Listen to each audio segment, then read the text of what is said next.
Today's question comes from Dublin, Ireland. The question is, what's the latest SEO misconception that you'd like to put to rest? Oh, good one. There's a sort of persistent misconception that people often have, which is just because a patent issues that has somebody's name on it, or someone who works in search quality, or someone who works at Google, that doesn't necessarily mean that we are using that patent at that moment.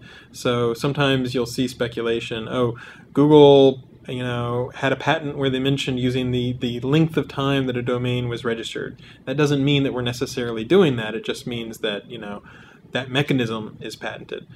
Somebody else at Google had gotten a patent on the idea of, or the mechanism, not just the idea, the actual implementation, by which you could look at how people had changed their their web page after an update, and basically say, oh, these are people who are responding to Google, or they are dynamically SEOing their stuff. And so there were a lot of publishers who were like, oh, I'm just going to throw up my hands. Why bother at all if Google's just going to keep an eye, and if we change, then Google's realizing that and monitoring that and changing their ranking and response.